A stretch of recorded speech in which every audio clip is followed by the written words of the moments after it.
नमस्कार दोस्तों, स्वागत है आप सभी का चिराग क्लासेस के ऑनलाइन यूट्यूब चैनल के ऊपर। तो फ्रेंड्स, कैसे हो आप लोग? आशा करता हूं आप सब बढ़िया होंगे। तो फ्रेंड्स, आज का ये वीडियो आप सभी कैंडिडेट के लिए बहुत ज्यादा इंपॉर्टेंट रहने वाला है। आज के इस वीडियो के अंदर हम बात करने वाले हैं एसएससी सीएचएसएल न्यू वैकेंसी 2026 के बारे में। 2026 के नए रिक्रूटमेंट के बारे में हम बात करने वाले हैं। ठीक है, नोटिफिकेशन की अपडेट अभी आपको इस वीडियो के अंदर मिलने वाली है। कितने पद आएंगे इस भर्ती के अंदर, पूरी जानकारी मैं आपको इस वीडियो के अंदर देने वाला हूं। इसके साथ आपको यह भी बताऊंगा कि सिलेबस आपका क्या रहेगा, प्री और मेंस दोनों का सिलेबस बताऊंगा, एग्जाम पैटर्न क्या रहेगा, एज लिमिट क्या रहेगी, सैलरी आपको क्या देखने को मिलेगी। इसके साथ एमएस पोस्ट वाइज इसकी भी पूरी जानकारी मैं आपको इस वीडियो के अंदर देने वाला हूं। सिलेक्शन प्रोसेस क्या है, एलिजिबिलिटी है क्या है, पूरी जानकारी मैं आपको इस वीडियो के अंदर देने वाला हूं। तो ध्यान से इस वीडियो को देखिएगा।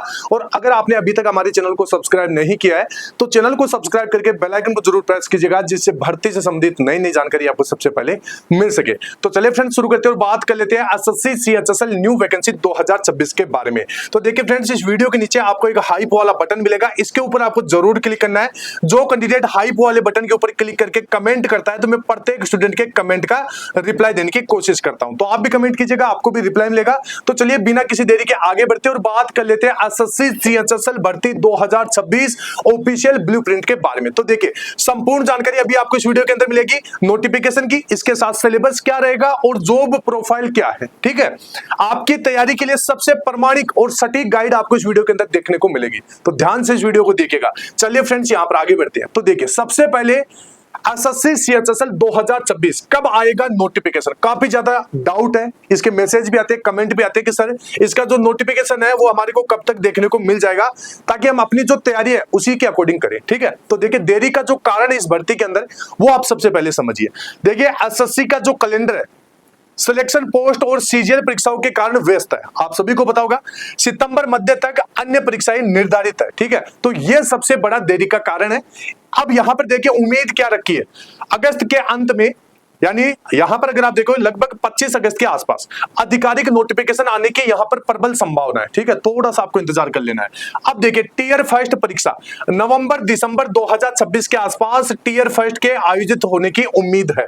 तो ये जो आपका डाउट था कि यहां पर नोटिफिकेशन कब तक देखने को मिल जाएगा, जो आगे की जो प्रोसेस है वो किस प्रकार रहेगी, तो वो आपको ये डाउट भी क्लियर हो गया होगा। अब यहां पर देखिए, एसएससी सीएचएसएल के अंतर्गत कौन से पद आते हैं वो भी आपको समझना है। तो देखिए, एलडीसी का मतलब होता है लोअर डिवीजन क्लर्क। ठीक है, काफी यहां पर पॉपुलर पोस्ट है ये।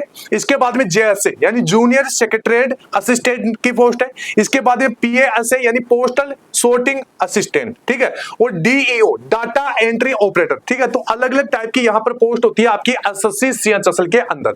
इसके बाद में देखिए, इस भर्ती के लिए अगर आप फॉर्म अप्लाई करना चाहते हैं तो देखिए, न्यूनतम जो आपकी योग्यता है वो 12वीं पास होनी चाहिए। ठीक है, विशेष नियम भी इसमें लागू होते हैं। डीईओ पद के लिए यानी जो डाटा एंट्री ऑपरेटर का जो पोस्ट है उसके लिए 12वीं में विज्ञान यानी साइंस स्ट्रीम और गणित यानी मैथमेटिक्स विषय का होना अनिवार्य है। ठीक है, तो ये चीज आपको ध्यान में रखना है। इसके बाद में चलिए आगे बढ़ते हैं। अब देखिए, वैकेंसी का जो ट्रेंड है और कड़ा मुकाबला है, मतलब देखिए भर्ती कितने पदों के ऊपर देखने को मिलेगी। पिछले साल जो आपने जितनी भी आपकी भर्तियां हो चुकी है उनमें कितने पद थे और इस बार कितनी वैकेंसी आ सकती है, तो वो आप समझिए इस ग्राफ के माध्यम से। ठीक है, तो देखिए वैकेंसी का ट्रेंड, अगर आप देखोगे 2022 में 3242 पोस्ट के ऊपर नोटिफिकेशन जारी हुआ था। 2023 के अंदर यहां पर 1600 पोस्ट के ऊपर नोटिफिकेशन जारी हुआ था और कितनी भरी गई थी, 1211 पोस्ट। ठीक है, उसके बाद में 2024 में 3712 पोस्ट के ऊपर नोटिफिकेशन जारी हुआ और कितनी पोस्ट भरी गई, 3427। इसके बाद में 2025 के अंदर 3100 पदों के ऊपर वैकेंसी का नोटिफिकेशन जारी हुआ। 2026 में इस बार अगर पिछले आंकड़ों को ध्यान में रखते हुए और इस बार जितनी आपकी मांग है, जितनी भी डिमांड है उसके हिसाब से अगर हम बात करें तो लगभग 3000 से 4000 पद यहां पर अनुमानित है 2026 के अंदर। तो अच्छी खासी वैकेंसी आएगी, अभी से तैयारी करोगे तो ही यहां पर आपका सिलेक्शन होने वाला है। तो देखिए, कंपटीशन की बात करें, हर साल लगातार 30 से 35 लाख उम्मीदवार फॉर्म यहां पर भरते हैं। ठीक है, तो देखिए फॉर्म भरने वालों की संख्या बहुत ज्यादा होती है, लेकिन धीरे धीरे आपने देखा होगा कि आपका जो कंपटीशन है वो चंद हजारों लोगों में हो जाता है। कैसे, तो देखिए कुछ कैंडिडेट को यहां पर पता नहीं होता है कि तैयारी कैसे करना है। देखिए बहुत सारे कैंडिडेट यहां पर तैयारी करते हैं, जो टॉपर्स तैयारी करते हैं वो सिलेबस के अकॉर्डिंग तैयारी करते हैं, फिर उसके बाद में अपना जैसे सिलेबस पूरा हो जाता है मॉक टेस्ट के ऊपर फोकस करते हैं, प्रीवियस ईयर के पेपर्स को देखते हैं, उस प्रकार तैयारी करते हैं। तो अगर आप भी यहां पर इस प्रकार तैयारी करते हैं तो आपका भी सिलेक्शन होता है। ठीक है, अब यहां पर देखिए सीटें सीमित और मुकाबला कड़ा है, ठीक है। तो इस मुकाबले को अगर आपको क्लियर करना है, तो इस एग्जाम को क्लियर करना है, तो आपको बढ़िया तरीके से तैयारी करना पड़ेगा, आपको स्ट्रेटेजी बनानी पड़ेगी, ठीक है। अगर आप देखोगे आयु सीमा की बात करें तो एज लिमिट और संभावित यहां पर जो भी विवाद है वो भी आप समझिए। तो देखिए सामान्य आयु सीमा आपकी 18 से 27 वर्ष है। एज रिकनिंग का संभावित विवाद, ठीक है, जो विवाद चल रहा है। अब देखिए समस्या क्या है कि नोटिफिकेशन मई की जगह साल के दूसरे हिस्से यानी अगस्त में आ रहा है, ठीक है। अब इससे क्या प्रभाव पड़ेगा स्टूडेंट के ऊपर। तो देखिए आयु की गणना की तारीख यानी जो कट ऑफ डेट है संभवतः 1 जनवरी 2027 हो सकती है। तो इससे देखिए स्टूडेंट को क्या नुकसान होता है। तो इस देरी के कारण कई छात्र केवल कुछ महीनों के अंतर से ओवरेज होकर परीक्षा से बाहर हो सकते हैं। तो ये बहुत बड़ा यहाँ पर अभी विवाद चल रहा है, ठीक है। इसको भी ध्यान में रखकर जो भी गवर्नमेंट है अभी वो सारी चीजें यहां पर फिक्स करेगी। इसके बाद में देखिए टीयर फर्स्ट परीक्षा पैटर्न केवल क्वालिफाइंग रहेगा टीयर फर्स्ट, और ये आपको ध्यान में रखना है। अब देखिए कुल पर्सन यहां पर 100 है, कुल अंक यहां पर 200 है, समय यहां पर 60 मिनट है, नेगेटिव मार्किंग 0.50 की है। इसमें आपके टोटल 4 सब्जेक्ट है, रीजनिंग, जनरल अवेयरनेस, इंग्लिश, इसके साथ आपका क्वांटिटिव एप्टीट्यूड यानी जो मैथमेटिक है, ठीक है। अब देखिए ध्यान दी यह चरण केवल क्वालिफाइंग नेचर का है, ठीक है। इसके अंक फाइनल मेरिट में आपके नहीं जुड़ने वाले, ये केवल आपको पास करना होता है, ठीक है। इसके बाद में यहां पर देखिए टीयर 2 परीक्षा। अब देखिए टीयर 2 में मैं आपको बता देता हूं, इसी से आपकी मेरिट बनेगी, मतलब फाइनल मेरिट आपका जो सिलेक्शन है वो इसी से तय होगा, ठीक है। टीयर 2 इसमें ये आपका टीयर 2 सेशन 2 सेशन के अंदर होने वाला है, सेशन 1 और सेशन 2। सेशन 1 के अंदर आपका मैथमेटिक्स होगा 30% प्लस रीजनिंग के 30%, यानी टोटल 60% रहेंगे। और सेशन 2 के अंदर आपके इंग्लिश के 40 सवाल और जनरल अवेयरनेस के 20 सवाल, यानी टोटल 60% हो गए। अब फाइनल जो आउटपुट निकल के आएगा, कुल पर्सन आपके 120 रहेंगे। और देखिए अंक प्रति पर्सन की बात करें तो 3 अंक, यानी प्रत्येक सवाल 3 अंक का होगा।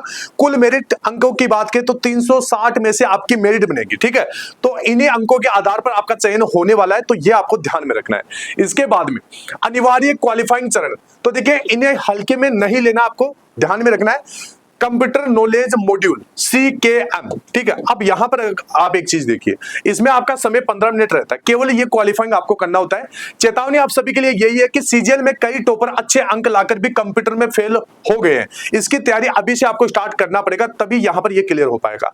इसके बाद में देखिए सेशन 2 की बात करें तो स्किल और टाइपिंग टेस्ट आपका होने वाला है, जिसमें DEO यानी जो डेटा एंट्री ऑपरेटर की पोस्ट है, DEO के लिए स्किल टेस्ट होगा, ठीक है। अन्य पदों के लिए टाइपिंग टेस्ट होगा। यह चरण क्वालिफाइंग है, लेकिन फाइनल सिलेक्शन और डॉक्यूमेंट वेरिफिकेशन तक पहुंचने के लिए इसे पास करना अनिवार्य है, ठीक है। तो ये चीजें क्लियर हो गई। इसके बाद में आगे बढ़ते हैं। अब यहां पर देखिए जॉब प्रोफाइल, आपको क्या काम करना होता है जब आपका इस वैकेंसी में सिलेक्शन हो जाता है। तो देखिए अगर मान लीजिए आपका LDC या JSA की पोस्ट के तौर पर आपका सिलेक्शन होता है, तो आपका जो काम रहेगा वो क्लर्कल ड्यूटी रहेगा, ठीक है। फाइल वर्क रहेगा, रिकॉर्ड मेंटेनेंस का काम आपका रहने वाला है। इसके बाद में माहौल की बात करें तो किस प्रकार का माहौल देखने को मिलेगा, तो प्रॉपर ऑफिस आपको देखने को मिलेगा और डेस्क जॉब रहेगा, ठीक है। मतलब कंप्यूटर के ऊपर आपको काम करना होता है। इसके बाद में पोस्टल असिस्टेंट यानी जो PA की पोस्ट है, उसमें आपका जो कार्य रहेगा वो डाक यानी पोस्ट को हैंडल करने का काम रहेगा, ठीक है। अब माहौल देखिए इसके अंदर तो पब्लिक डीलिंग का काम, थोड़ी भागदौड़ और यहां पर नीरस काम हो सकता है, मतलब थोड़ा सा यहां पर इसमें बोरिंग टाइप का काम भी होता है, ठीक है।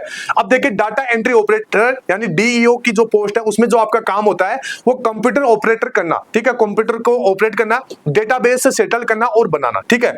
माहौल की बात करें तो AC ऑफिस में बैठकर कंप्यूटर का काम करना होता है। तो देखिए सभी जो आपकी 3 अलग अलग पोस्ट है, इसमें तीनों में अलग अलग काम रहेंगे, अलग अलग आपको माहौल देखने को मिलेगा।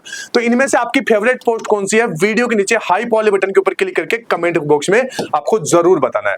इसके बाद में सैलरी और शानदार करियर ग्रोथ के बारे में बात करें तो देखिए सैलरी स्ट्रक्चर LDC JSA पे लेवल 2 इसमें आपका होता है, ठीक है। बेसिक पे की बात करें तो 19,900, अनुमानित इन हैंड सैलरी की बात करें तो लगभग 35,000 रुपए आपको सैलरी इसमें मिलती है। DEO यानी डेटा एंट्री ऑपरेटर, इसमें पे लेवल आपका 4 और 5 का रहता है, ठीक है। अनुमानित इन हैंड सैलरी लगभग 55,000 से 60,000 के बीच में आपकी रहती है। प्रमोशन आपका किस प्रकार होता है, तो देखिए यहां पर स्टेप 1 के अंदर LDC JSA की पोस्ट होती है, ठीक है। अब यहां पर देखें डिपार्टमेंट परीक्षा देकर यह सफर और भी जल्द तय किया जा सकता है। अब इसमें आप देखोगे UDC LDC से UDC बनोगे आप लगभग 3 साल बाद, ठीक है। उसके बाद में असिस्टेंट का अगले 4 से 5 साल में, उसके बाद में स्टेप 4 के अंदर आपका यहां पर प्रमोशन हो जाएगा सेक्शनल ऑफिसर के तौर पर, यानी 10 से 12 साल बाद में आप गजेटेड पद के ऊपर सिलेक्ट हो जाओगे। ठीक है, तो इस प्रकार इसमें अच्छा खासा प्रमोशन है। तो देखिए इस भर्ती के ऑल ओवर सारी कुछ जानकारी मैंने आपको दे दी है। अगर वीडियो पसंद आए तो वीडियो को लाइक शेयर करके चैनल को सब्सक्राइब कर दीजिएगा, और इस वीडियो के नीचे आपको एक हाइप वाला बटन मिलेगा, इसके ऊपर आपको जरूर क्लिक करना है। इसके साथ यहाँ पर अगर आप अपनी तैयारी को बेहतर बनाना चाहते हैं तो टेक्स्ट बुक का पास आपको परचेज करना है। इसके लिए सबसे बढ़िया कूपन कोड बता रहा हूँ, CC33। अगर इसका आप यूज करोगे तो आपको डिस्काउंट के ऊपर डिस्काउंट मिलेगा। अगर कूपन कोड काम नहीं करता है तो आपको नए नंबर से आईडी बना लेना है। आई होप मेरे द्वारा दी गई जानकारी आपको अच्छी लगी होगी। फिर मिलते हैं नेक्स्ट वीडियो के अंदर, तब तक के लिए जय हिंद, जय भारत, वंदे मातरम।